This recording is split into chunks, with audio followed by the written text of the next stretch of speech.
Good morning.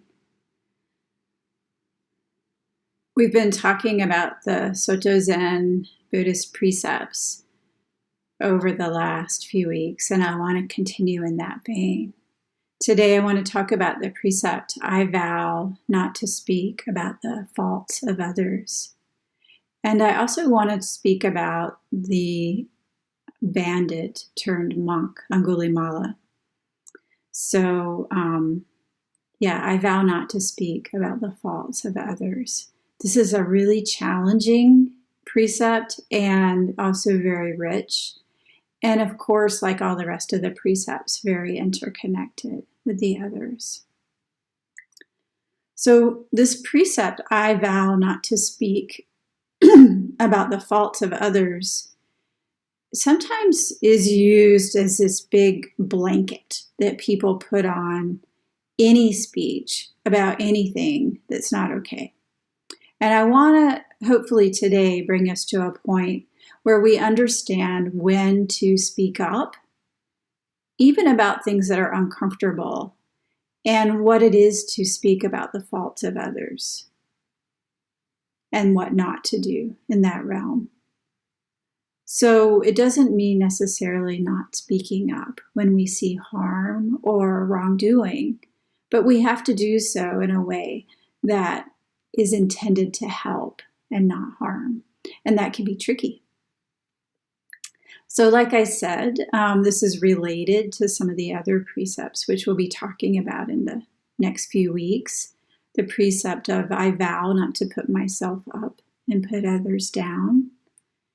The precept of not giving way to anger. The precept of not harboring ill will, and some other things as well.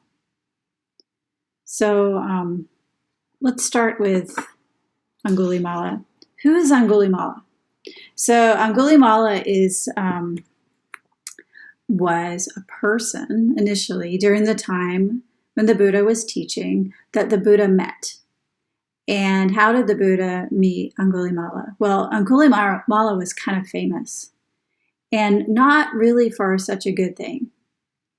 The word mala means like a string, like the beads, like a necklace. And Anguli is fingers.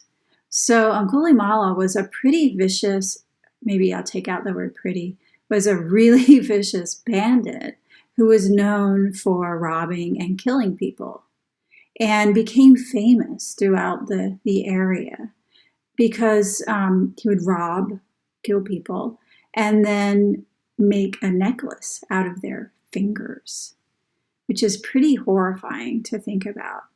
Don't go way down that because it's just really awful, right?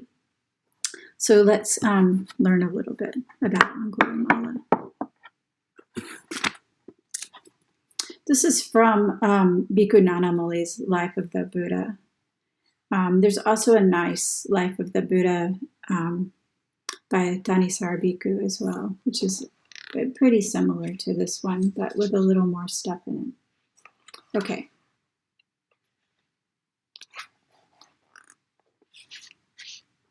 Thus have I heard. Once, when the Blessed One was living at Savatthi, a bandit had appeared in the realm, and he was called Angulimala. That is to say, finger necklace, and he was murderous, bloody-handed, given to blows and violence, and merciless to all living beings. Villages, towns, and districts were laid waste by him. He went on murdering people, and he wore their fingers as a necklace. Pretty awful, right? So we're going to skip to the story of what happens when the Buddha meets him. So the Buddha's going about and comes into the territory of Angulimala, and everybody's like, don't go down that road. That's a bad road. Angulimala's down there. He's going to kill you and chop off your fingers. Wear them as a necklace. Pretty horrifying, right? So what do y'all think? Does the Buddha listen? Of course not, because he's the Buddha. So the Buddha goes down the road, and sure enough, Angulimala sees this one person all by himself, just walking down the road. And so he starts to chase him. And he's like, I'm going to catch him, and I'm going to kill him. It's going to be so easy, just one person, I can do this. And what happens is the Buddha continues along at his regular pace, doing his walking practice. And no matter how fast Angulimala runs, he can't catch the Buddha. But what's going on here? He's like, I don't get this. I can catch an elephant. I can catch groups of whole groups of people. I can catch a deer. And I can't catch this guy who's not even running. He's just walking along by himself. So he's very confused. And he asks the Buddha. And he says, while you're walking, monk, you tell me you have stopped. Because when he gets there, he's like, stop, monk, stop. I don't know about you, but would you stop if somebody's got a necklace of fingers around their neck? I wouldn't. But he asked the Buddha to stop. And the Buddha says, I have stopped, Angulimala. Do you stop also? I have stopped. Do you stop also? And something goes, Angulimala thinks about that. And it affects him deeply. And there's a verse about it. While you are walking, monk, you tell me you have stopped. But now, when I have stopped, you say have not stopped. I ask of you, O monk, what is the meaning of this? How is it you have stopped and I have not?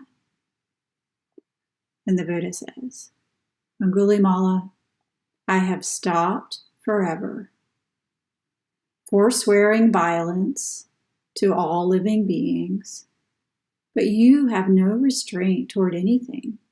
So that's why I've stopped and you have not. So Angulimala is very affected, and he really respects the Buddha, and he decides to drop his life. He throws all his weapons over a cliff, completely renounces the life of being a bandit and killing people, and decides to become a home leaver, to become a monk, and to follow the Buddha. And he does. He takes refuge. He renounces his past evil karma, and he goes and becomes a monk. This is Angulimala. So we're going to talk in a bit about what happens next.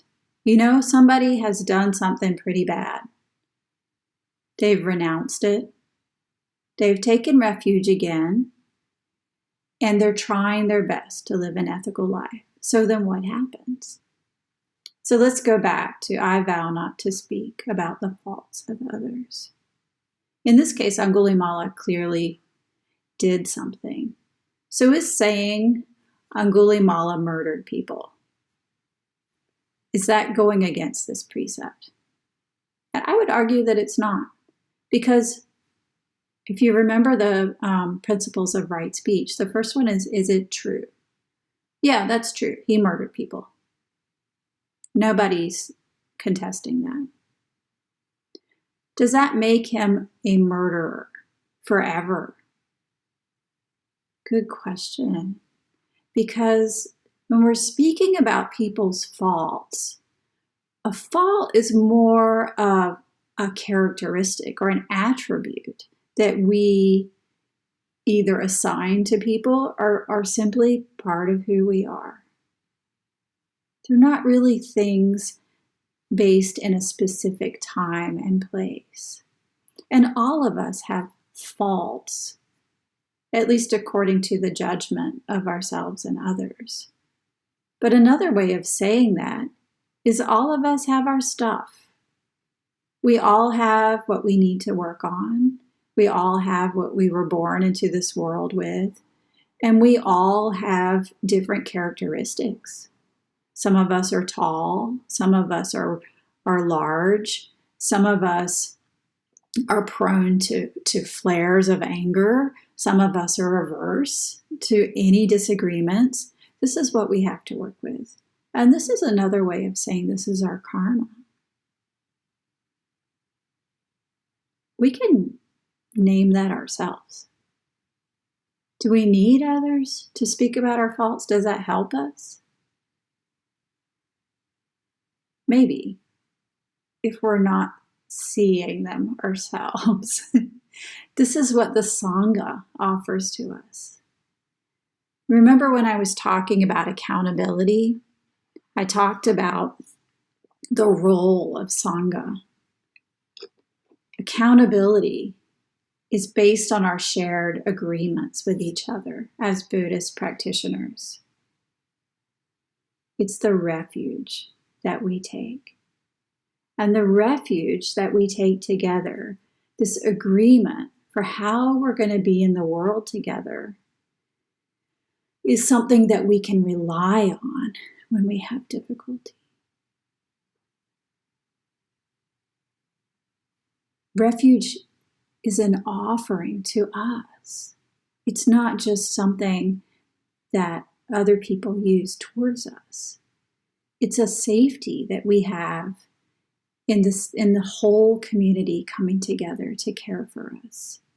The Buddha, our own practice, the Dharma, we always have the teachings to guide us, and the Sangha, our community. And our community helps us with the things that we can't see about ourselves. Our community helps us by not avoiding speaking to us altogether when we mess up, but doing so in a way that's skillful and necessary. Remember those? Is it the right time? Remember the principles of right speech? Is it the right time? Do I speak the truth? Do I speak in a way that's not harsh and can be heard? Is what I need to say necessary or beneficial? And finally, do I speak with the heart of goodwill? And this is essential, especially in relation to this precept. It's a misconception to say that we should not talk about anything that makes us uncomfortable. Because who's that really about? Me. Oh, no, I'm not going to say anything, because I shouldn't say anything negative ever. This is a big misconception. The social work researcher Brené Brown has this saying, choose discomfort over resentment. Choose discomfort over resentment, and it's worth it every time. 10 seconds of discomfort can save you years of resentment. And they can save people on both sides, Remember when I said Sangha? Not only do we have a duty to receive feedback from others, we also have to speak up when things aren't right. We have to do that in a way that can be heard and in a way that helps. How are we going to do that? So Brené Brown says, she gives herself 10 seconds. Oh, I don't want to say anything. I don't want to say anything. And then she counts to 10.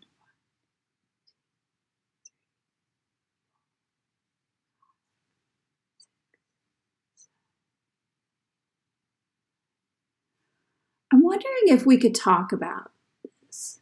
Can we sit down and have a cup of coffee together and talk it through? She got there, right?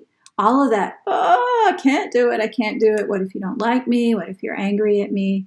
We can do it with the guidance of the Dharma and with the support of the Sangha and the three treasures. The thing is, talking directly about the things that make us uncomfortable actually deepens our relationship. It brings us into more closeness together. But we have to start with just doing it and hopefully speaking directly to a person. So how are we going to do that? I mentioned the principles of right speech. One of those was, is it true? And this is a really great place to start. Sometimes you may have noticed when we're really fired up and something has really gotten under our skin, maybe we're afraid, maybe we're angry, maybe we just can't see clearly because we feel hurt.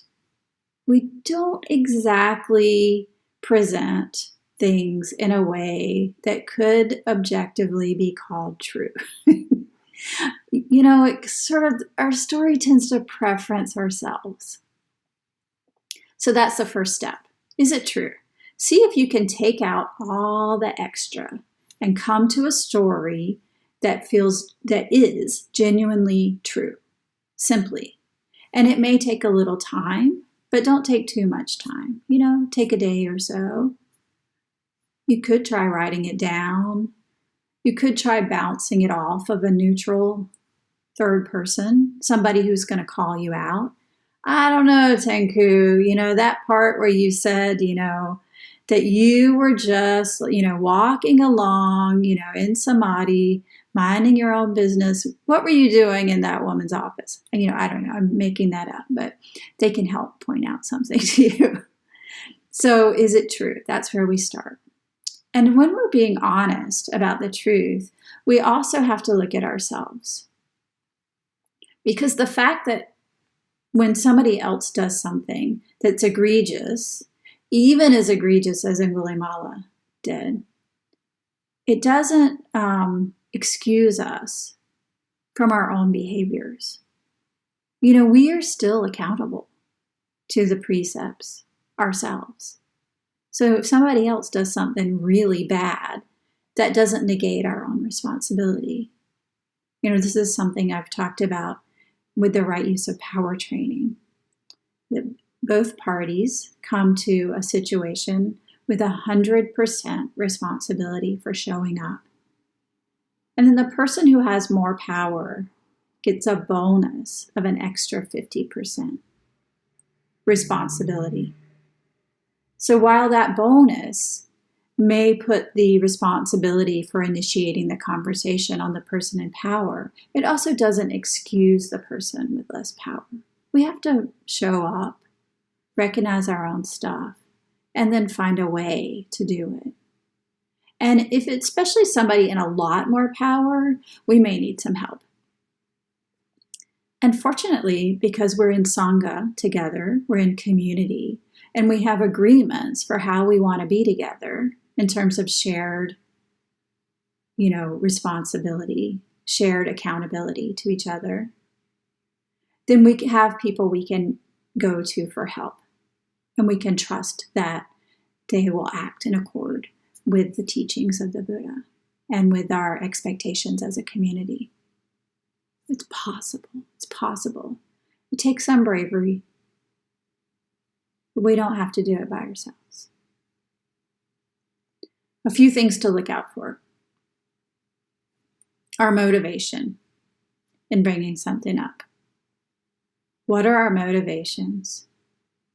Because we don't want to slip over into ill will, which is kind of a locked in opinion of somebody's badness. So what are our motivations? Do we have anger in bringing something up? Maybe. Or blame? Are we malicious? Are we speaking up in order to win people over to our side of the argument? And like I just mentioned, are we avoiding honest reflection of our own motivations and actions? So that's the one question to ask. Are we motivated by anger? We could be. If we're unhappy with somebody, we might want to cause them harm, whether physically, mentally, or verbally. Yangtze Rinpoche once told us this There's a saying in Tibetan that Tibetans have that's something like, you know how in English we have sticks and stones may break my bones, but words will never hurt me? The Tibetans say, sticks and stones may break my bones, but words will rip my heart out. But the power of words can be worse than sticks and stones. You know, our bones can mend, but the power of words can hurt us so deeply that it's very hard to heal from that.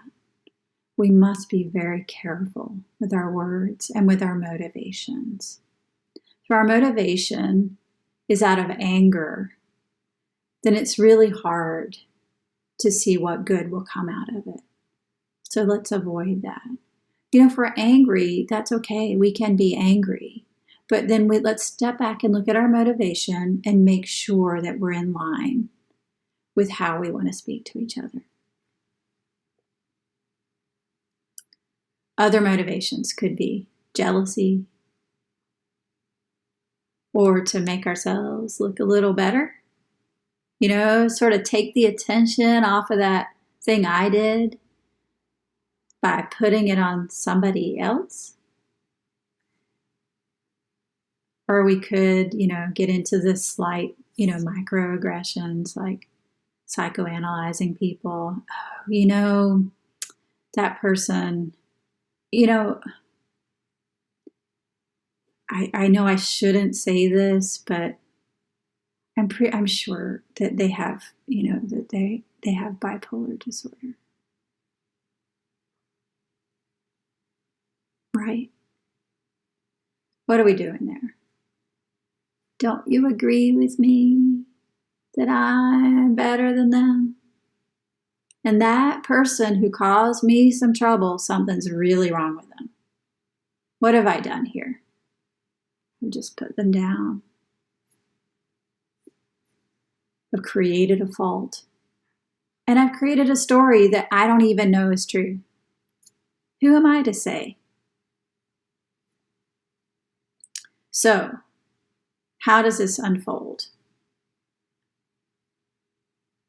How do we get into ill will?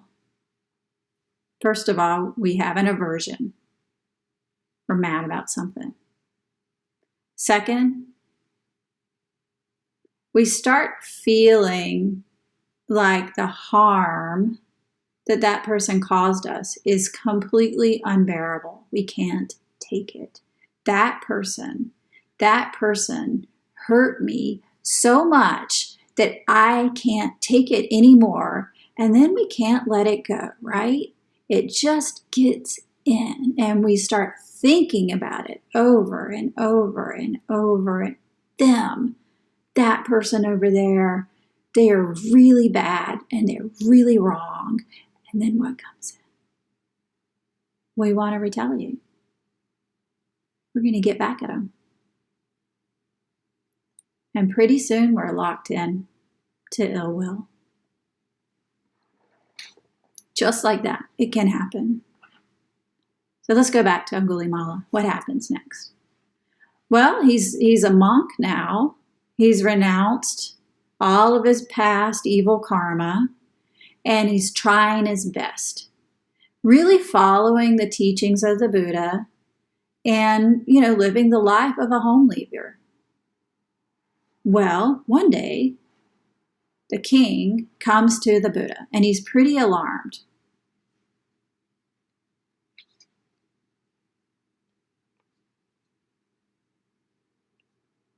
The crowds of people are gathered around the king's palace, and they demand that the king go and talk to the Buddha.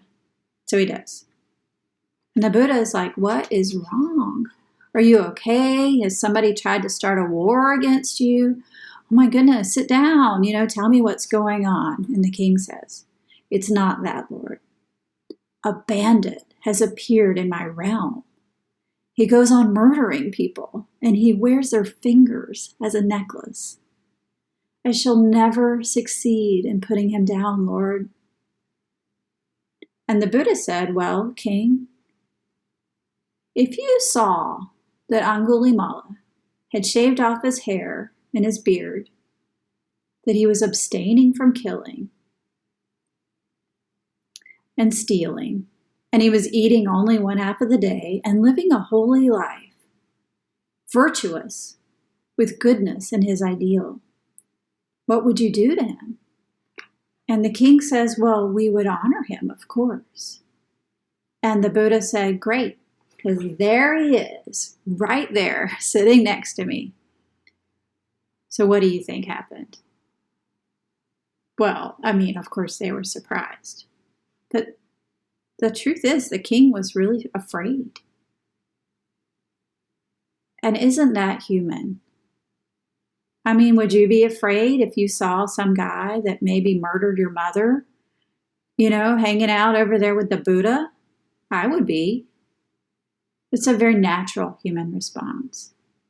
He was really afraid. But then the Buddha spoke with him and convinced him that Angulimala had really and truly renounced the life of a bandit and a murderer. And the king switched, and he paid homage to him. He trusted in the Sangha. He trusted in the accountability of coming together. And so he went over and paid homage to him. Quite a remarkable moment. And then Angulimala goes on with his monk life.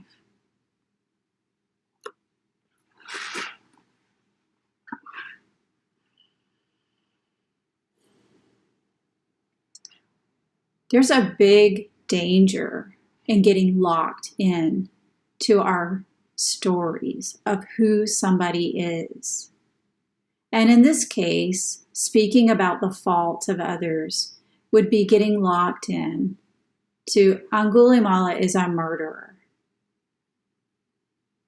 So the truth is, Angulimala did murder people. Does that make him a murderer forever? We all do some bad stuff in our life, but it doesn't make us a bad person. So our danger here is when we assign something to somebody as a permanent characteristic. Every human being wants to be loved, and every human is afraid of being judged and criticized. And we all mess up. But the beauty of our Sangha, of our shared path together, our shared agreements on this path, is that when we mess up, there's a way to come back into community. And we have to trust that that's possible. We must. We have no other choice. Refuge is a place of safety when we have difficulties. Acknowledging the harm that we've caused is necessary.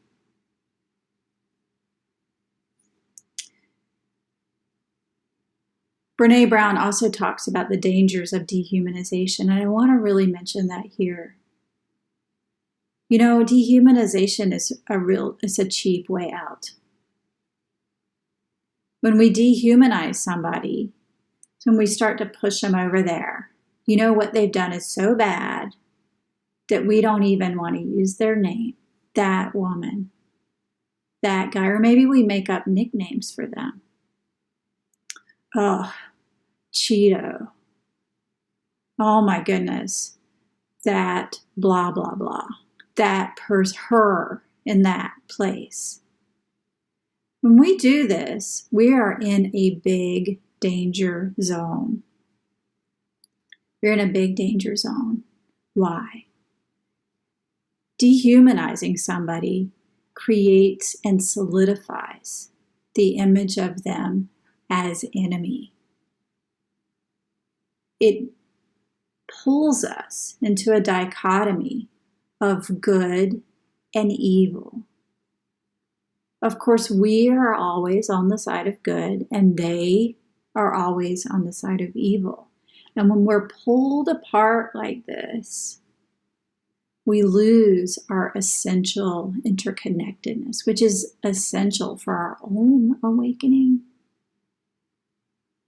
We're hurting ourselves, in other words.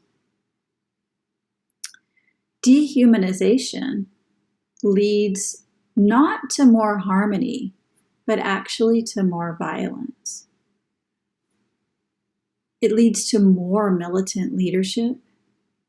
and a real danger of serious harm by excluding somebody. You know, it's as if we want to push them out of the Sangha altogether, the Sangha of humanity. I saw something in an article this week that said, I don't remember the exact percentages. I think it was 17% of Republicans feel that the world would be better off if all Democrats were dead. And the stats were pretty similar on the other side. Dead. The world would be better off if you would just go away and die. This is dehumanization, and it's a big danger.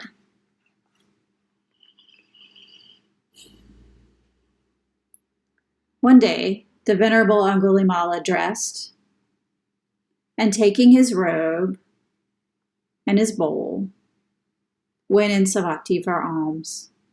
And on that occasion, a clod thrown by somebody fell on his body, and a stick by someone else fell on his body, and a pot shard thrown by somebody fell on his body.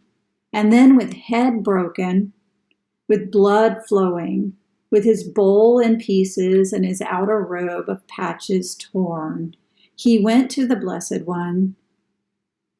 Seeing him coming, the Blessed One said, "Bear it, Brahman, bear it. You have experienced here and now in this life the ripening of deeds whose ripening you might have experienced in hell over many, many years. So bear it."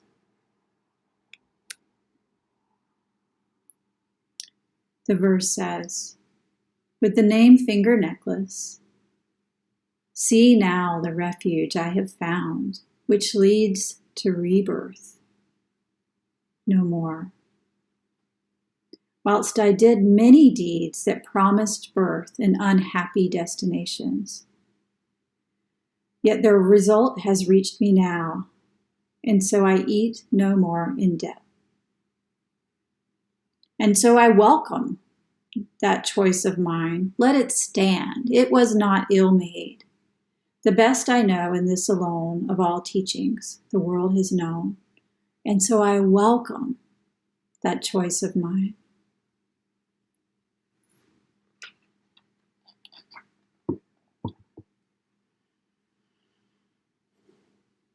Angulimala got the chance to allow his own karma to come to fruition. So when the people threw stones at him and the Buddha said, "Bear it," he bore it. He didn't lie. He didn't go out and say, "I never murdered anyone." In fact, when that came up, he owned it. "I have killed many people." He owned it. Did he deserve to get rocks thrown at him, have his head bloodied? I can't say. All I can say is that's what happened. But the final thing I want to say today, don't be the rock thrower.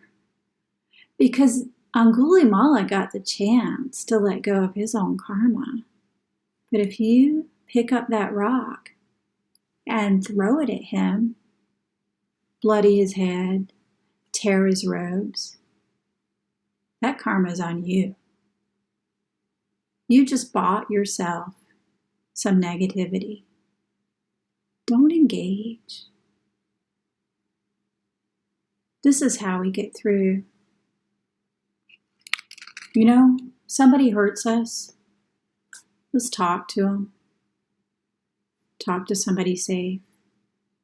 Allow the Sangha and our shared agreements to come together to support us, to support them. Let's do something about it. Let's find the harm. Let's make repair. Let's be genuine about it. But when you pick up the rock and you would rather that they would be dead, then you have to engage with them. That's on you.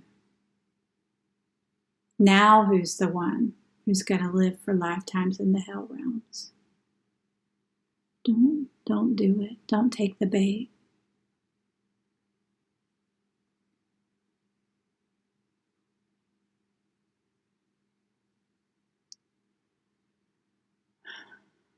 There are ways we can counter this inclination to hurt. But most of all, coming back to our shared humanity. You know, all humans want to be loved. We all want to be cared for. We all are basic goodness. And even in the most egregious person, we must find a way to find that basic goodness, even if we have to start with the tiniest little detail, like the shape of their glasses, the color of their shirt. Find a way in. Don't let yourself get into this polarization of them, this dehumanization. The person it hurts is us. Thank you.